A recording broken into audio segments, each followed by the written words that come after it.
Mélodie Stéwanson accusée d'avoir frappé Sydney Oana, elle donne une toute autre version, vidéo à l'appui.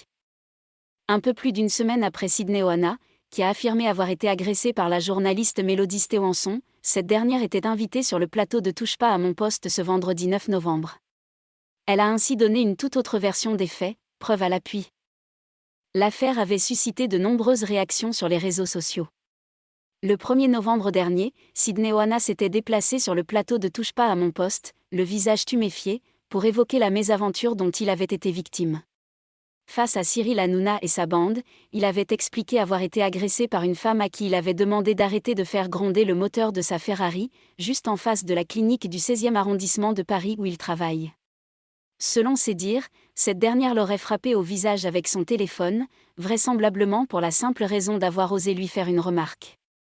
La femme qui l'aurait agressé n'est pas inconnue puisqu'il s'agirait selon lui de la journaliste Mélodie Stéwanson, qui a notamment officié sur CNews.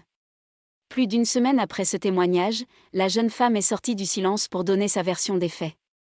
Et le moins que l'on puisse dire, c'est qu'elle est radicalement opposée à celle du chirurgien. Invitée dans Touche pas à mon poste ce mardi 8 novembre, elle a déploré avoir été grandement diffamée et a accusé Sydney Oana d'être le véritable agresseur.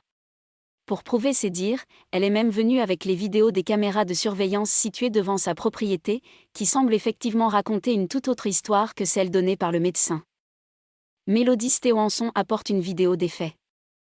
Sur les images, on peut voir Mélodie Stéwanson se garer tranquillement devant chez elle, au pas, avant que Sydney Oana ne se précipite, d'un pas énervé, vers son véhicule. Alors que la journaliste ne semble d'abord pas lui prêter attention, se dirigeant directement vers son domicile, le chirurgien, lui, se permet d'ouvrir la portière de son véhicule, il aurait même proféré des insultes racistes selon la journaliste. S'ensuit une discussion lors de laquelle le médecin multiplie les grands gestes face à une jeune femme qui, elle, semble toujours garder son sang-froid. Elle décide même de mettre un terme à la dispute en passant le portail de son domicile et en pénétrant ainsi dans sa cour. Mais Sydney Oana ne s'arrête pas là.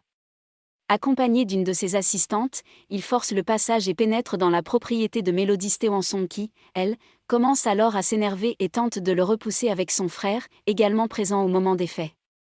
Une scène qui est donc complètement à l'opposé de celle racontée par le médecin sur le plateau de Touche pas à mon poste. Mais pourquoi le médecin aurait-il médiatisé l'affaire pour mentir ?